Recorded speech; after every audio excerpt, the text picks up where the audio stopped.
Hi everyone, I'm Kara Rice, and I am delighted to have been asked to respond to this question that came into the Multifamily Industry Aid Q&A forum. Here's the question. Are the days of 2-week notices over? And do you think it hinders from finding other employment if you don't give a 2-week notice?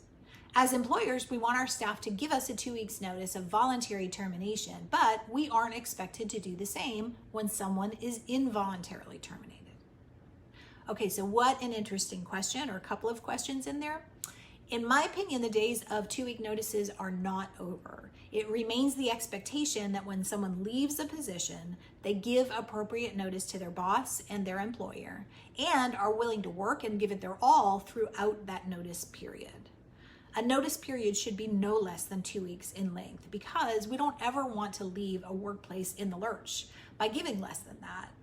That's the purpose of the notice period, to give the workplace time to find a replacement or to reassign some responsibilities so that there's minimal negative impact, that is, to customers and the business. Now, in the real world in which we live and work, plenty of people don't give 2 weeks notice. They may just fail to show up for their next shift, for example, leaving their boss to kind of figure it out. Like, oh, okay, I guess they don't work here anymore. That is a terrible way to go out. It's the wrong thing to do. And by doing so, you are burning a lot of bridges. That would be one work reference you won't be able to use in the future, for example. So yeah, I would say it likely will hinder you from finding future employment. But perhaps more importantly, in my opinion, it is always the right time to do the right thing. Sometimes it's appropriate to give an even longer notice period. For example, I have a good friend who recently gave a 2-month notice period. I know that's extreme, but here's why she handled it that way. She held a very senior leadership position on the executive team. She'd been there for 10 years.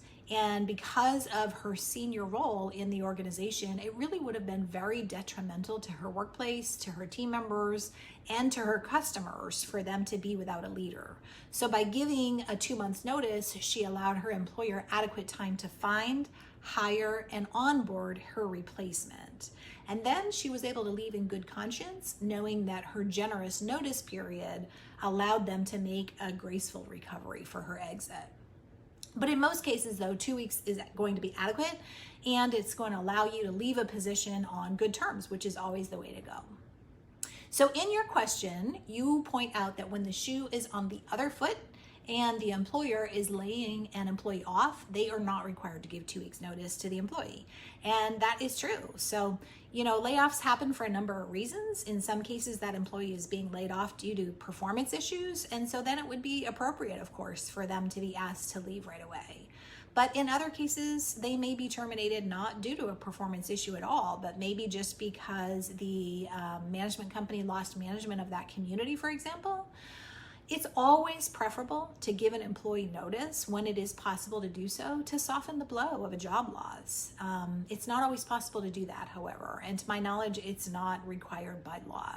But if you're a leader and it's within your power to give an employee 2 weeks notice or more to allow them to land on their feet, I think that's also the right thing to do. So here's my disclaimer, you guys. I'm not an employment lawyer. This is not intended to be legal advice. I'm not your supervisor, so certainly check with your supervisor before taking any action. I hope this is helpful. Thank you so much for inviting me to weigh in here on M.I.A.